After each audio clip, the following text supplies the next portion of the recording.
মোটামুটি একমত। একটা জিনিস কি জানেন, আমি বলি আপনাকে, এই যে আমাদের যে আরপিও যেটা আছে, যার অধীনে নির্বাচনটা হয়, এটাই ফল্টি, টোটালি ফল্টি।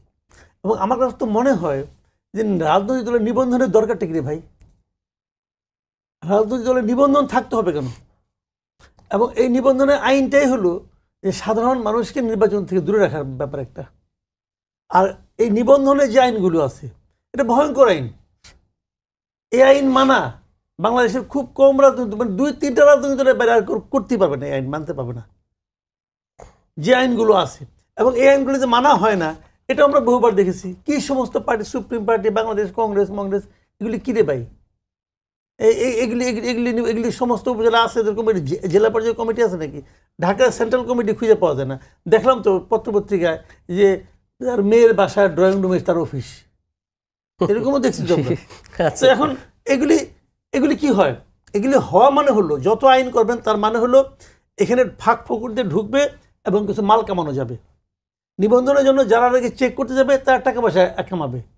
নির্বাচন কর্মকর্তাদের লাভ ছাড়া এখানে কমিশনের কথা বলছিলেন, আসলে নির্বাচন নিয়ে মানে শঙ্কা বা সম্ভাবনা কি দেখছেন সামনে? শঙ্কা হলো গিয়া, মানে নির্বাচনটা হবে, ফেব্রুয়ারিতে নির্বাচন হবে বলে আমি বিশ্বাস করি, কিন্তু খুব ভালো নির্বাচন হবে না। এটা আমাদের ইউনূস সাহেব বলে না যে ইতিহাসে শ্রেষ্ঠ নির্বাচন তিনি উপহার দিবেন। উনি ইতিহাসও বোঝে না, শ্রেষ্ঠ বোঝে না, এটা হলো আমার বক্তব্য। উনি বুঝে না কিছু, উনি বাংলাদেশের মানুষে বুঝে নেই পর্যন্ত। জীবনে বেশিরভাগ সময় কাটাচ্ছে বিদেশে। এই দেশের মানুষ যে কি এটা উনি বুঝে না, এই দেশের মানুষের পালস উনি বুঝে না। বর্তমানে যে বাস্তবতা উনি ক্রিয়েট করেছেন, অন্য জ্বালা বাদ দেন, উনি যে বাস্তবতা ক্রিয়েট করেছেন, এই বাস্তবতায় উনি একটা অসাধারণ নির্বাচন করবেন, এটা একদমই বোগাস কথাবার্তা। উনি জানেনও না যে কীভাবে নির্বাচনটা করতে হবে। উনি একটা আওলা ঝোলা বাধা দিছে, একটা সংস্কার করতেছে, সংস্কারের পরে নির্বাচন করবে, ঠিক আছে? তাহলে সংস্কারে তো নির্বাচন ব্যবস্থার সংস্কার আছে না? তো ওই সংস্কার যখন তার হবে, আইনটা যখন হয়ে যাবে, যে আইনটা আবার ওনারা বলতেছে এটা আমরা জুলাই সনদের ভিত্তিতে করব। তো এই সংস্কার তো জুলাই সনদের পার্ট। যখন আপনি এটার ভিত্তিতে যখন আপনি নির্বাচন করবেন, তখন তো এই নির্বাচন কমিশনের এক্সিস্ট করবে না। কারণ এই নির্বাচন কমিশনকে এই সংস্কারের মধ্যে যে প্রক্রিয়া নির্বাচন কমিশন গঠনের কথা বলা হয়েছে, ওই প্রক্রিয়া হয়েছে নাকি? গঠিত হয়েছে? হয় নাই তো। যদি পুরো একটা এলোমেলো অবস্থা, লেজে গোবরে, বুঝেন, একটা লেজে গোবর অবস্থা উনি করে নিয়ে বসে আছে, আর খালি মিষ্টি মিষ্টি আলাপ করে।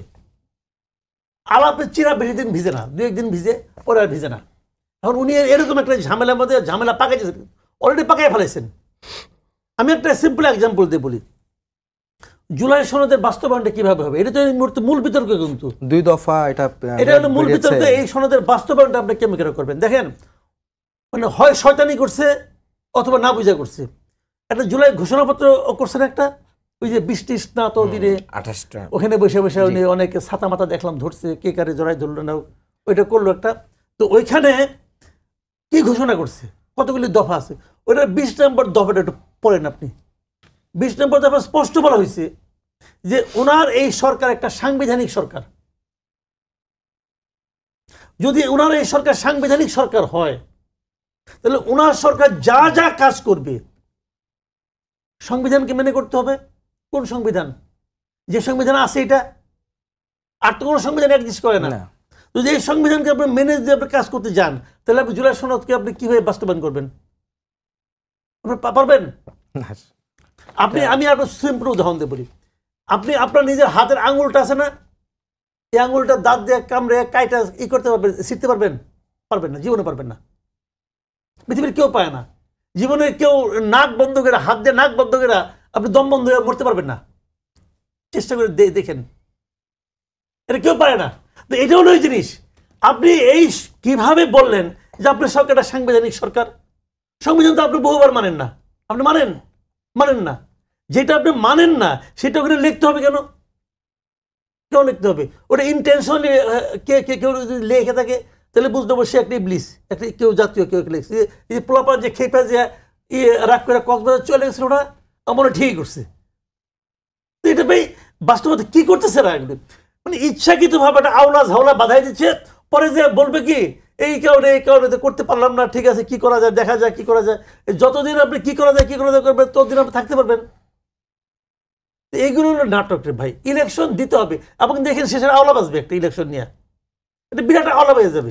আচ্ছা, আপনাকে ধন্যবাদ। মানন সাহেব, ইত্যাদি উলণ্ঠিত হতে পারে এবং এখানে নিয়ে শঙ্কা প্রকাশ করা হয়েছে।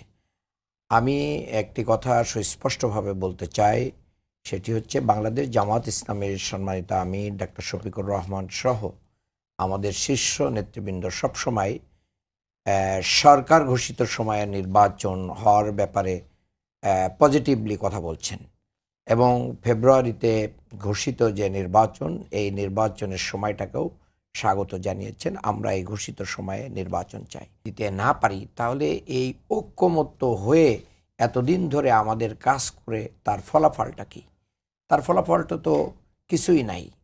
ইতিপূর্বে আমাদের যে অভিজ্ঞতা এদেশে রাজনীতিবিদদের কাছ থেকে আমরা যেটা দেখেছি যে 91-এর যে বিএনপি যখন ক্ষমতায় এসেছিল, তার আগে 90-তে যে গণ অভ্যুত্থান পরবর্তী যে ম্যান্ডেট এখানে বাস্তবায়ন করার কথা ছিল, তত্ত্বাবধায়ক সরকারের রূপরেখার কথা বলা হয়েছিল, কিন্তু বিএনপি সরকার এসে সেই তত্ত্বাবধায়ক সরকার কিন্তু দেশের জনগণকে দেয় নাই এবং গণ অভ্যুত্থানের স্পিরিট বাংলাদেশ ধারণ করতে ব্যর্থ হয়েছে, যার কারণে পরবর্তীতে 173 দিনের হরতাল হয়েছে, অবরোধ হয়েছে, বহু জানমালের ক্ষয়ক্ষতি হয়েছে। টোটাল বৈষম্যটাকে দূর করার জন্য দিয়েছে। বাংলাদেশের 54 বছরের ফেলে আসা যে রাজনৈতিক ত্রুটি বিচ্যুতি আছে, সেটাকে একটা সংস্কারের পূর্ণাঙ্গ জায়গায় নিয়ে যেতে চেয়েছে। কারণ এখন একটা নিরপেক্ষ সরকার ক্ষমতায় রয়েছে, কোনো দলীয় সরকার ক্ষমতায় নেই। তারা নিরপেক্ষভাবে যে কোনো আইন বা যে কোনো কাজটাকে সহজে করতে পারে এবং তারা যদি এটা করেন, জুলাই সনদের আইনি ভিত্তি দেন এবং এটার ভিত্তিতে যদি জাতীয় নির্বাচন হয়, তাহলে পরবর্তীতে যারাই ক্ষমতায় আসুক না কেন, তারা যদি এটার আইনি ভিত্তি যদি ডেনাই করে, তাহলে তাদের এখানে যে নির্বাচিত হয়েছে এই নির্বাচনটাও কি হবে, মানে প্রত্যাখ্যাত হবে। এর ঘরে নিয়ে বা নিজেরা মনে করতেছে যে তারাই ক্ষমতায় চলে যাচ্ছে। কে বলেছে যে আমি আপনি অন্য কেউ ক্ষমতায় চলে যাচ্ছি? এটা তো রেজাল্ট ঘোষণা করে দিচ্ছেন। এই রেজাল্ট ঘোষণা করার এখতিয়ার কারণ নাই। কাজেই বাংলাদেশের জনগণ যাদেরকে ক্ষমতায় দিবে তারাই ক্ষমতায় যাবে। এই রেজাল্টের মাধ্যম দিয়ে মূলত বাংলাদেশের টোটাল প্রশাসনকেও নিজেদের পক্ষে নিয়ে এসে একটা একতরফা নির্বাচনের যে চিন্তা চলছে, এটা বাংলাদেশের জনগণ রুখে দেবে, এটা হতে দিবে না। এবং সিইসিউ যেভাবে একটা দলের লেজুর ভিত্তি করতেছে, এটাও বাংলাদেশের মানুষের কাছে এখন প্রশ্নবিদ্ধ হয়ে যাচ্ছে। এটাতে আমাদের কাছে মনে হচ্ছে যে এই নির্বাচন কমিশন আসলে সাংবিধানিক প্রতিষ্ঠানের মতো যে নিরপেক্ষতা, এটা তারা রাখতে পারছে না।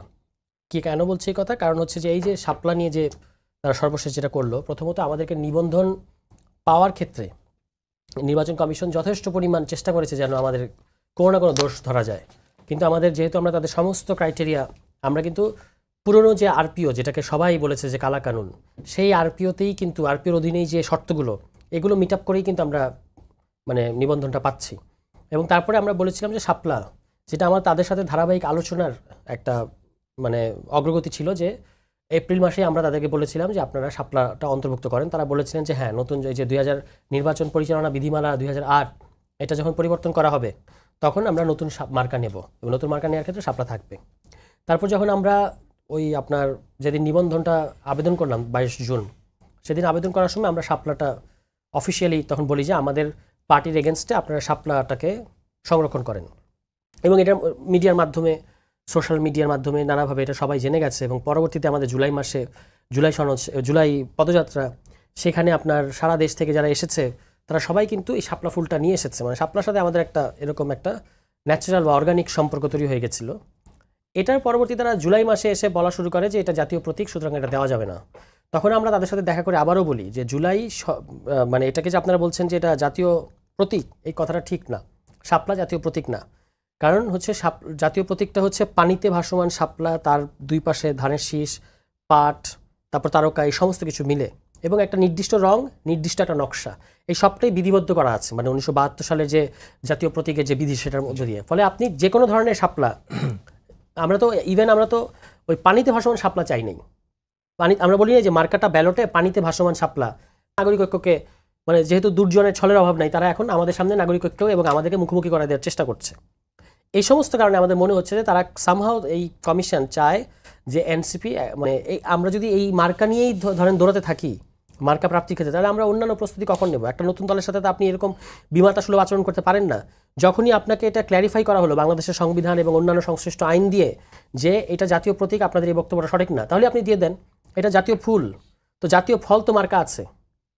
দেখো নির্বাচনের আগে যখন যদি কোনো প্রশ্ন আবার উঠে কিনা যে আপনি বলছেন যে নাগরিক ঐক্যকেই আসলে চেয়েছিল, তারা যদি না পায় তাহলে আপনারা কেন পাবেন? আর যদি আপনারা পেয়ে থাকেন তাহলে নাগরিক ঐক্য যদি আবার তারা চ্যালেঞ্জ করে তখন নির্বাচনের আগে কি আবার একটা সংকট বা সংশয় তৈরি হচ্ছে না? না, একটা জিনিস হচ্ছে নাগরিক ঐক্য কি এই যে কয়েকদিন ধরে শাপলা বিতর্ক চলছে, কোথাও আপনি নাগরিক ঐক্যের কোনো অবস্থান দেখেছেন তারা বলেছে যে আমরা এটা চাই? তারা এটা চাইবে না। তারা এটা প্রথমে চেয়েছিল, কনফিডেন্স যে চাইবে না, তারা এটা চাইবে না। তাদের এটা হলো তাদের অবস্থান, যে তাদের অবস্থান আমার সাথে কথা হয়েছে সেরকম না, কিন্তু আমার কাছে মনে হয়েছে যে তারা এটা চাইবে না। কেন আমি বলি, কারণ তাদের ধরেন গণসংহতি আন্দোলনকে আওয়ামী লীগ আমলের শেষ দিকে লম্বা সময় অযথা তাদের সমস্ত শর্ত পূরণ করার পরেও নিবন্ধন দেওয়া হয়নি। তারা কি করেছে? তারা এটাকে রাজনৈতিকভাবে ইস্যু করেছে এবং এটাকে আইনিভাবে পথে মোকাবেলা করেছে। আমরাও তাই করব। আমরা দেখব যে বাংলাদেশ আইন যদি আপনার রাষ্ট্র অ্যাটর্নি জেনারেলের মন্তব্য আছে, এটা তো অন রেকর্ড মন্তব্য যে এটা দেওয়ার ক্ষেত্রে কোনো আইনি বাধা নাই, ফলে আমরা এটা আইনি পথে যাব। আমরা এটা রাজনৈতিকভাবে এটা নিয়ে মানে মুভমেন্টে থাকবো। আমাদের সমস্ত জায়গায় আমরা এই ইসি যে নিরপেক্ষ আচরণ করছে না, এইটা আমরা জনগণের সামনে হাজির করছি, আরও করব। ঠিক আছে, শুধু কি আচরণ এক ধরনের পলিটিক্যাল প্রতিষ্ঠানের মতো, কিংবা মনে হয় যেন একটা দলের মতো করে তারা ওই তাকিয়ে থাকে ওই দল কি বলে। তা আরও কিছু সংস্কার প্রস্তাব ইসি মানে আগ্রহ দেখায় নাই। ঠিক আছে, যেমন এর মধ্যে আরেকটা আছে, আজকে যদিও আমি দেখলাম যে সিইসি বলছেন যে যদি কোনো নির্বাচনী কর্মকর্তাকে দেখা যায় যে আপনি কোনো দলের পক্ষে কাজ করেছেন তাহলে কঠোর ব্যবস্থা নেওয়া হবে। তো ভাই, আপনাকে যে আগেই এই নির্বাচন ব্যবস্থা সংস্কার কমিশন বলেছে, একটা খুব গুরুত্বপূর্ণ সংস্কার প্রস্তাব ছিল যে আপনার ধরেন কমিশনের মেয়াদ শেষ, নির্বাচন আপনি উপহার দিয়েছেন, সেই নির্বাচন নিয়ে যদি পরবর্তীতে কোনো প্রশ্ন ওঠে 14, 18, 24-এর মতো, তাহলে আপনি কমিশন হিসেবে না থাকলেও আপনাকে বিচারের আওতায় আনা যাবে। এটা তো একটা খুব গুরুত্বপূর্ণ। যদি আপনার কাছে আগে থেকে এই চাপটা থাকে, আপনি বাংলাদেশের প্রধান নির্বাচন কমিশনার, আপনি জানেন যে যদি আমি এই ধরনের নির্বাচন দিই তাহলে আমার পরিণতি এরকম হবে ভবিষ্যতে, ইভেন ইফ আমি ওই পদ থেকে সরে এসেছি তবুও, তাহলে আপনি কিন্তু ভুয়া নির্বাচন কিংবা এই যে ধরনের নির্বাচন গত 3টা কমিশন উপহার দিয়েছে বা বাংলাদেশকে যে ধরনের নির্বাচনের অভিশাপের মধ্যে নিয়ে গেছে, এটা থেকে আপনি কিন্তু মানে 3বার ভাববেন, আপনি ওই পথে যাবেন না। তাহলে এই সিইসি কি নির্বাচন কারচুপি করতে চায়? নামের এগেনস্টে ব্যক্তি আছে কিনা ফোন দিয়ে শুধু চেক করে এবং র্যান্ডমলি কয়েকটা জাস্ট নাম্বার ইয়ে করে। তারা আমাদের ক্ষেত্রে ফোন দিয়ে বলেছে যে আপনি অমুক জায়গা থেকে আসেন। এখন দেখেন আমরা 200 ভোটারের যে তালিকা দিয়েছি এটা কিন্তু সারা উপজেলায় ছড়ানো। এখন আপনি হঠাৎ করে আমাদের অফিসে এসে একজন নির্বাচন কমিশনার কর্মকর্তা ফোন দিয়ে বলতেছেন ওই ইয়েকে যে আপনি এখন অফিসে আসেন, আপনাকে দেখবো আপনি এক্সিস্ট করেন কিনা। এটা তো অহেতুক বোঝা যায় যে আমাদের সাথে একটা শত্রুতা আচরণ করতেছে। অনেকগুলো কারণে মনে হচ্ছে যে তারা এনসিপির প্রতি বিমাতা সুলভ আচরণ করছে। একটু মাসুদ কামাল কাছে যাই, সেটা হচ্ছে যে আপনি শুনছিলেন যে নির্বাচন কমিশন নিরপেক্ষতা নিয়ে প্রশ্ন উঠছেন, তুষার বলছেন, এদিকে মান্নান সাহেব বলছেন যে লেজুর ভিত্তিক করছেন নির্বাচন কমিশন। কারণ গুঞ্জন তো অনেকদিন ধরে পত্রিকা কখনো বিএনপির সাথে কখনো জামায়াত ইসলামের সাথে, এই দুটোই এখন বাংলাদেশের প্রধান দুই দল। আমাদের বক্তব্যটা হচ্ছে যে আমরা একটা বহুদলীয় গণতান্ত্রিক পরিস্থিতি চাই।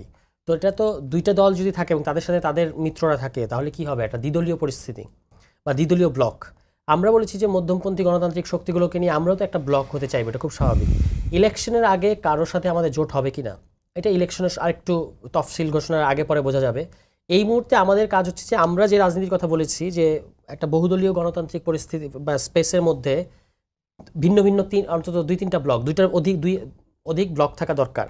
এবং সেইখানে এনসিপির সাথে যারা সমমনা, যাদের সাথে কথা হচ্ছে, তাদের সাথে গণঅধিকারের সাথে শুনছি গণঅধিকার পরিষদের সঙ্গে আপনারা গণঅধিকারের সাথে একটা প্রাথমিক পর্যায়ে একটা চেষ্টা হচ্ছে না। হ্যাঁ, একটা আলোচনা হচ্ছে। এখন নুরুল হক নূর তো চিকিৎসার স্বার্থে দেশের বাইরে আছেন, তিনি তো এই দলের প্রধান, তিনি আসলে মানে গণঅধিকারের প্রধান, তো তিনি আসলে তখন আমাদের একটা চূড়ান্ত আলোচনা তাদের সাথে হবে।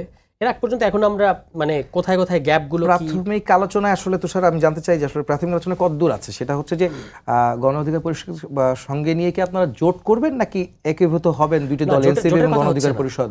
জোটের কথা হচ্ছে না, এই দুই দল মিলে এক দল হওয়া এবং সেটা কিভাবে এনসিপির মানে যে এই মুহূর্তে যে সাংগঠনিক কাঠামো, সেটার মধ্যে আমরা কিভাবে তাদেরকে জায়গা দিতে পারি বিদ্যমান সাংগঠনিক কাঠামোর মধ্যে। সেক্ষেত্রে নুরুল হক নূর সহ তাদের যারা শীর্ষ নেতৃত্ব আছে তাদেরকে একটা মানে ফর্মিডেবল পোস্টস দেয়া, সেটা হচ্ছে একটা খুব মানে আমাদের জন্য আমলে নেওয়ার মতো ব্যাপার, কারণ তিনি তো তার একটা দলের প্রধান। তো এগুলো নিয়ে আলোচনা চলছে, সব তো আর ধরেন এখনই বলে দেওয়া যাবে না, আলোচনাটা আগাক আরও কিছুটা, এবং তিনি দেশে আসলে তখন চূড়ান্ত পর্যায়ে আলোচনা হবে। যেটা আমরা বলতে পারি সেটা হচ্ছে যে তারা যথেষ্ট পরিমাণে ইন্টারেস্টেড এবং আমরা যথেষ্ট পরিমাণে ইতিবাচক। এবং যেহেতু একসাথে আমাদের আন্দোলন করার আওয়ামী লীগ আমলে বিশ্ববিদ্যালয়ের ক্যাম্পাসে এবং ক্যাম্পাসের বাইরে তরুণদের এই তরুণ গোষ্ঠীর একসাথে আন্দোলন করার বা একসাথে ফ্যাসিবাদ বিরোধী আন্দোলন করার অনেকগুলো উদাহরণ আছে। ফলে আমরা মনে করি যে যেটুকু দূরত্ব আছে এটা আসলে মিট করা সম্ভব এবং করে তারপর একটা দলীয় ব্যানারে কিংবা পরবর্তীতে আরও অন্যান্যদের নিয়ে আমরা জোট করবো কিনা সেটা আরেকটু পরে বোঝা যাবে। আরেকটি বিষয় হচ্ছে যে তুষার আপনার কাছে দিয়ে যাবো আরেকজনের কাছে, সেটা হচ্ছে যে মুক্তিযুদ্ধের চেতনা বিক্রি করতে গিয়ে আওয়ামী লীগ এখন দিল্লিতে, বিএনপিতে সালাউদ্দিন আহমেদের কথা বলেছেন, তাই জুলাই চেতনা বিক্রি না করার আহ্বান। একই সঙ্গে তারা ইসলামকেও বিক্রি না করার বা ইসলামী চেতনা না আসার বিষয়ে আহ্বান জানিয়েছেন। সালাউদ্দিন আহমেদ আজকে জানিয়েছেন। এই বিষয়টাকে আসলে আপনারা কি দেখবেন? ওনারা বলছেন যে জুলাই যোদ্ধা তারাও, সারা মানুষ বা দেশের মানুষ যারা ফ্যাসিবাদ বিরোধী আন্দোলনে ছিলেন প্রত্যেকেই জুলাই যোদ্ধা। আপনার এখানে দ্বিমত আছে? এখন সালাউদ্দিন সাহেবকে এরকম একটা উদাহরণ দিতে পারবে কোথায় জুলাই চেতনা বা জুলাই চেতনা কথাটা আসছে কেন? যখন জুলাই সনদ বাস্তবায়ন নিয়ে আমরা দেখতে পাচ্ছি যে বিএনপি ছাড়া প্রায় সকল দল এক জায়গায় প্রায় একই রকম, যে জুলাই সনদের ভিত্তিতে আগামী নির্বাচন হতে হবে। তার মধ্যে কেউ গণভোট, কেউ গণপরিষদ, কেউ সাংবিধানিক আদেশের কথা বলছে, কিন্তু সবাই চায় যে ইলেকশনের আগে জুলাই সনদের ব্যাপারে একটা সিদ্ধান্ত নিয়ে। এখন এই কথাটা বললে কি এটা হয়ে যাবে যে এটা জুলাই চেতনা? এটা সেটা হবে না। কিন্তু বিএনপির যেটা হচ্ছে যে তারা ইলেকশনের পরে এটাকে নেয়ার জন্য তাদের এক এক সময় এক এক রকম বক্তব্য আমরা দেখতে পেয়েছি। আমরা বরং উল্টো দেখেছি যে আওয়ামী লীগের মতো স্বাধীনতার পক্ষের শক্তি, বিপক্ষের শক্তি, রাজাকার, এই কথাগুলো কিন্তু বিএনপির তরফ থেকেই, যে হুইচ ইজ আনফর্চুনেট, এটা বিএনপি সবচেয়ে বেশি বলেছে। বিএনপি এটার ভিকটিম ছিল 15 বছর, মানে বিএনপিকে তো রাজাকার বানিয়ে দিয়েছিল না, কিন্তু সেই বিএনপি এখন ওই আওয়ামী লীগের মতো, বরং আমরা বলবো যে বিএনপি চেতনা ব্যবসাটা সবচেয়ে বেশি করেছে এই 5 আগস্টের পরে, যেটা করা দরকার ছিল না। অন্য কেউ জুলাইয়ের কথাটা তো আমরা বলবোই, যে জুলাই গণঅভ্যুত্থানের মধ্য দিয়ে আমরা এই জায়গায় এসেছি, সেটার কথা তো বারবার বলা হবে। আপনি দেখবেন যে এটাকে কেউ এক্সপ্লয়েট করছে কিনা আওয়ামী লীগের মতো, আমি দেখিনি যে কেউ এটাকে এক্সপ্লয়েট করতেছে, কিন্তু উনারা হচ্ছে এই স্বাধীনতা বিরোধী তকমা দিয়ে কিংবা রাজাকার তকমা দিয়ে এই ধরনের কাজগুলো কিন্তু তাদের তরফ থেকে। আমি এই বিষয় থেকে বেরোতে চাচ্ছি, সেটা হচ্ছে যে মাসুদ কামাল ভাইয়ের সাথে আমি প্রশ্নটা করতে চাই, সেটা হচ্ছে যে গণতন্ত্রের পক্ষে শক্তি ঐক্যবদ্ধ হতে না পারলে গুপ্ত স্বৈরাচার মাথাচাড়া দিয়ে উঠবে। নির্বাচনের আগে এই সংখ্যা কি আপনি দেখছেন? অবশ্যই এটা নিয়ে অনেক আলোচনা হচ্ছে। দেখেন, গণতন্ত্রের পক্ষের শক্তি একত্রিত হওয়া এগুলি তো এগুলোকে মনে করেন, যদি শুনেন, যদি দুনিয়ার সমস্ত লোক ভালো হয়ে যেত তাহলে থানা পুলিশ লাগতো না, ঠিক কিনা বলেন? ঠিক না? এগুলি তো বেশ সত্য কথা, চিরন্তন সত্য কথা। সবাই যদি যার যার ধর্ম মেনে চলতো, পৃথিবীর আপনি একটা ধর্ম দেখাতে পারবেন না যে ধর্মে চুরি চামারি অন্যের ধন লুণ্ঠন করতে বলে। সবাই যদি ধার্মিক হয়ে যেত তাহলে দুনিয়াটা শান্তির দুনিয়া হইতো। হয় বাদ দেন অন্য ধর্ম, ইসলাম ধর্ম, সবাই যদি কোরআনটা ঠিক মতো মাইনা চলতো তাহলে তো আর কিছুই লাগে না রে ভাই। মানে না তো এইগুলো হলো ধরেন কি, এগুলি বইয়ের কথা। উনি বলতেছেন দূরে আছেন, দূরে বসে বসে জাতিকে জ্ঞান দিচ্ছেন, ঠিক আছে, এটা হতেই পারে। আমি তো ওনাকে রিকোয়েস্ট করবো, প্রায় প্লিজ ভাই দেশে একটু আসেন, দেখেন আমরা কিভাবে আছি, দেখেন আমাদের প্রবলেমটা কি, তারপর আপনি কথা বলেন। আপনি কাকে বলছেন এই কথাগুলো? আমি ওনাকেই বলি, এটা তো তারেক রহমান সাহেব বলছেন, তো আমি ওনাকে জিজ্ঞাসা করি উনি এই কথাটা কাকে বলছেন? ওনার দলের নেতাকর্মীদের বলছেন যারা সারা দেশে হাজার হাজার মামলার বাদী, উনি কি তাদেরকে বলছেন? শুনেন, আপনি হিংসা দিয়ে কখনো অহিংস সমাজ কায়েম করতে পারবেন না। এটা ওনার দল করতেছে, থামাতে পারছেন? উনি খালি কিছু বলবে যে আমি তো 7,000 লোককে বহিষ্কার করছি। এতে যখন কাজ হয় নাই তখন বুঝেন এইটা তাহলে সিস্টেম না, তাহলে এই সিস্টেমে সমস্যার সমাধান হবে না। হচ্ছে কি ভাই, আমার কাছে সময় একেবারে শেষ পর্যায়ে, আমি লাস্ট প্রশ্নটা করতে চাই আপনাকে দিয়েই, সেটা হচ্ছে যে হঠাৎ করে শোনা যাচ্ছে যে আসলে আওয়ামী লীগকে পুনর্বাসনের চেষ্টা করা হচ্ছে, অনেকে আওয়ামী লীগের ভোট টানার চেষ্টা করছে নির্বাচনের মধ্যে। হঠাৎ করে আওয়ামী লীগ কেন প্রাসঙ্গিক হলো আজকের বাস্তবতায়? শোনেন, আগামী নির্বাচনে আওয়ামী লীগ খুব প্রাসঙ্গিক হবে। আগামী নির্বাচনে ব্যালটে নৌকা মার্কা থাকবে কিনা আমি জানি না, এখন মতো যে নমুনা দেখতেছি থাকবে না, কিন্তু আপনি মানবেন আওয়ামী লীগই নির্ধারণ করবে আগামী নির্বাচনে কে